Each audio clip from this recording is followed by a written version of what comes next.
I basically have no choice. I'm definitely in a very uncomfortable situation, and I'm glad that I am. Like, it's a privilege to be uncomfortable. For me, it's like the consequences of inaction are far greater than like any desire that I could have. Sure, I'm in LA, sure, I'm chasing my dreams, but if I stop now, like, I'm gonna be in a bigger hole than I ever was, which is gonna push me even more to make it work. Are we actually doing the vlog now?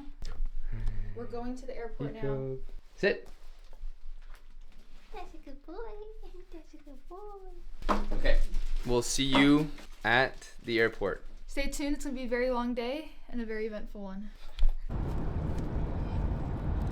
Yo. I need to rewrite. I didn't actually have a look at the speech you wrote. I'm sure it's good. I'm gonna like make it nice and put it on Gamma and then practice it. Yeah, it's gonna be sick. Bro, we're filming everything. It's the moment. Vai com Deus. Espero ele bem-vindo, okay? Be careful. Bye! Like I've been waiting for this airport like all week, and like now that we're actually here, it's actually insane. Oh, I might have the platinum. Oh, the business? I might have the platinum card business lounge. For somewhere. 16. This one's ours. Let's see it. Yeah, we're boarding the flight at 3:15, so 3 hours from now. There's a few things that we got to do before I board. I have a sales call at 3. I'm closing somebody for $5K for a placement into one of my portfolio companies. And then at 3:45, I have a meeting with a client who's like one of the biggest real estate coaches in the States, real estate agent coaches in the States, and that's pretty huge because we're going to be onboarding 3 people under the Sell.io, so that's an extra like $1,500 a month just for 3 sales reps. It's crazy. I hope that this is the last time that like we have to be in this airport because like I don't want to come back. Like we bought one ticket to LA and then we bought one ticket to Miami, but the one in Miami is one way as well. So like if we come back, that means like we have cash flow problems and we just have to come back and live in my parents' house again for a bit. I prefer to stay in Miami indefinitely because that's where all the action is, right? Sí, Los Ángeles por 3 días y Miami por hasta que no puedo. We got like harassed at the gate because they were like interrogating us because like we couldn't come in for like more than 30 days, but we did it. They almost like didn't allow us in, but we're here now.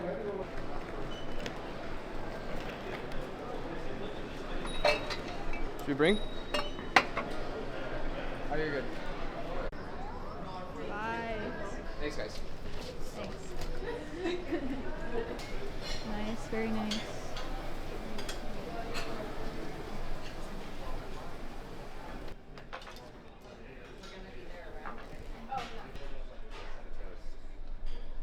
How are you, my friend? Not too bad, not too bad. You were just speaking to my business partner, Anthony, right? Oh, okay, nice. You're on the road right now? I'm in Canada. I'm actually at Pearson Airport right now. I'm at the airport right now. I think Anthony told you, like, it's either you get on a call to me today or you get on a call to me on Friday, because I'm going to be, like, at events all week, so.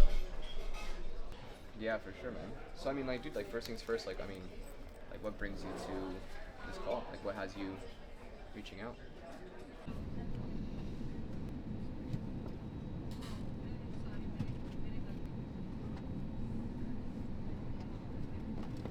Top priority, please take a moment to watch our safety procedures video.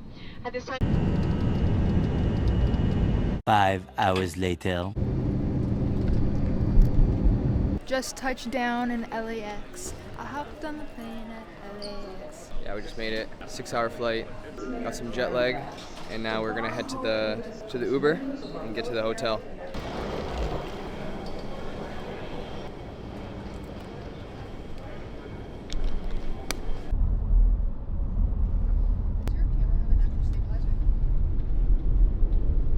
No. Well, not really. No. Well, it's very popular. Cameraman's about to die. What? It's pretty late right now. You know, Latrice and I went to go get something to eat, and we enjoyed it on the rooftop. So I was like, you know what? I'm gonna go grab the camera again because, bro, honestly, the view is insane, and I kind of wanted to like show you guys the moment. This is like kind of like the upstairs place. There's a pool here, Like, look at this shit, bro. Watch. There's a pool here. And bro, look at this city. I think what makes these moments so special is because I would say less than like 8 months ago, you know, I've had goals of like moving out to like Toronto, like downtown Canada, like downtown, I guess if you live in Canada, you know Toronto's where you want to be at. And I've always had goals of like living in Toronto because I was living at home. You know, I lived in a condo by myself with my girlfriend, and then I moved back home because it just cut costs, and honestly, like, we didn't want to be paying rent in a fucking place. I had goals of literally going to Toronto, and it turns out like less than like 8 months of having that goal, bro, we smashed that, and like now we're in the States, and I'm still in a very uncomfortable situation. Like, I'm not saying like by any means we're in a comfortable one. We're like, the Soda.io has users that we have good case studies, but we have a cash flow problem because this month I spent a lot of money on like stages and like marketing stuff. I know personally that, you know, I have to make something happen, because if I don't, you know, the inevitable will happen. But the way that I kind of look at it is like, I'm in the States now. My goal is to get into Toronto. It's a luxury for me to be uncomfortable, because the bigger the dragon, like the bigger the dragon, the better the story, like Alex Hormozi says. Yeah, we'll talk more. Let me show you the actual view. You'll kind of see what I'm talking about, because honestly, we were eating and I was like, yo, I have to get the camera. I wish you guys could see what I see, but this camera doesn't really pick up low light that well. Like, all of this that you're seeing is Beverly Hills, like the Hollywood sign is someone over there. Yeah, like honestly, I was just talking about like the journey, because like how like we wanted to go to Toronto, and then now we're in like LA, and although we don't like live here permanently, it's like, It's crazy. yeah, like what do you think? I think that everything happens for a reason. You just gotta do life. You can't be scared. You just gotta do it, because you never know where it can take you. My thing is that like, sure, like I'm in a very uncomfortable spot, but I know like if I fear and if I stress, I'm basically doubting God and doubting his plan.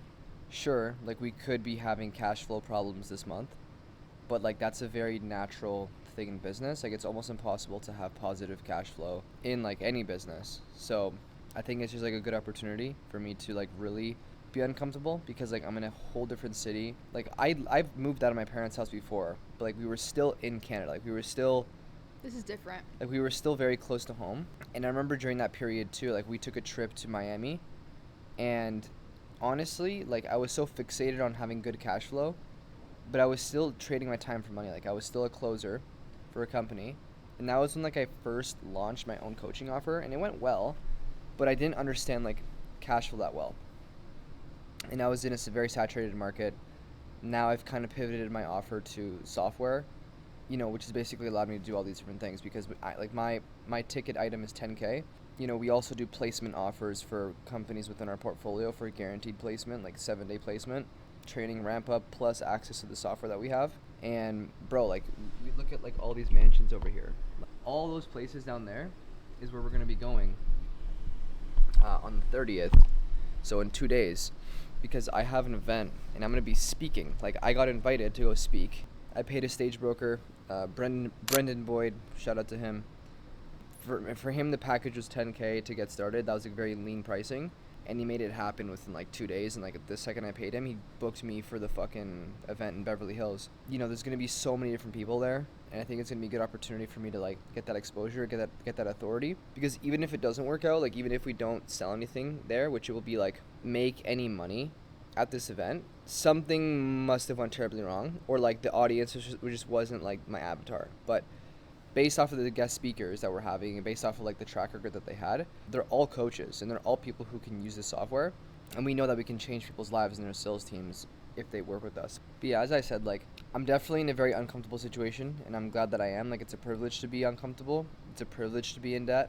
For me, it's like the consequences of inaction are far greater than like any desire that I could have. Sure, I'm in LA, sure I'm chasing my dreams, but if I stop now, like I'm gonna be in a bigger hole than I ever was. So I basically have no choice. Like I don't have a choice to make it work, so to not make it work, which is gonna push me even more to make it work. And like there's like another not a stress. Like I don't get stressed anymore. Like I just like another pressure that I have is like my team, right? Because like I have people who literally have quit their offers. Like my one of my founders, like my founding operator, Anthony Sutton. Hopefully he's still around 5 to 10 years from now.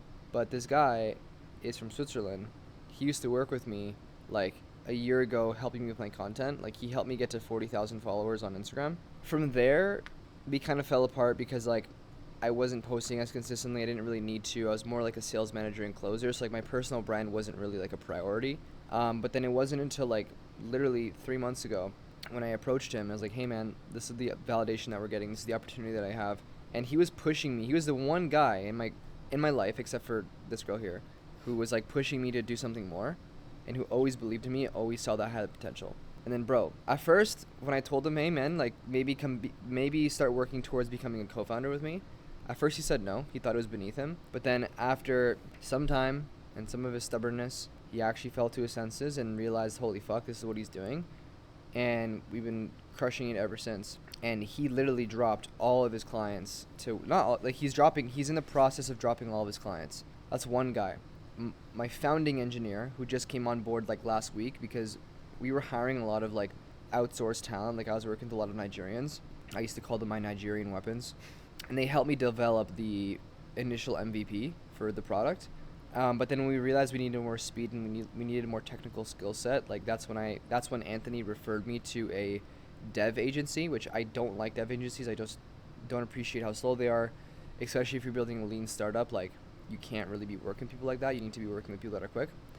And then we found that co-founder of that company actually dropped that company that he worked with to come work with me. And he's taking a massive pay cut. He's on equity now. But the vision is here, right? And like we're the only, at least now, we're the only people in the space building this type of software. And we're changing a lot of people's lives, and we're building a really good community. And I feel like for the first time in my life where like I can really be not reckless, but like risky in my decision making, because I know how good of an offer we have. And with due time, like fuck, even if I'm like 40, 50, 60, $70,000 in debt, like I know that's like one good month, which is like very possible to have in this space, because there are guys like Johnny Mao, who's like my age, living in Miami, and he literally started his own coaching offer in November, which was like only 5 months ago, and he's already making $400K a month.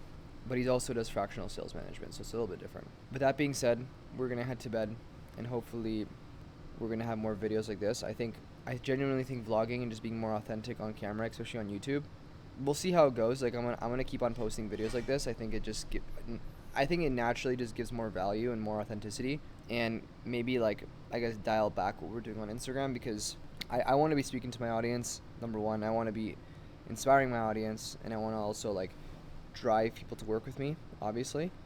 And we're gonna be filming the entire journey. So tomorrow we might do some vlogging, but it's mainly gonna be meetings like with the team. And then on the 30th, it's the event, so we're gonna vlog that whole day. And yeah, see how it goes. Hopefully I'll see you guys in the next one. Bye.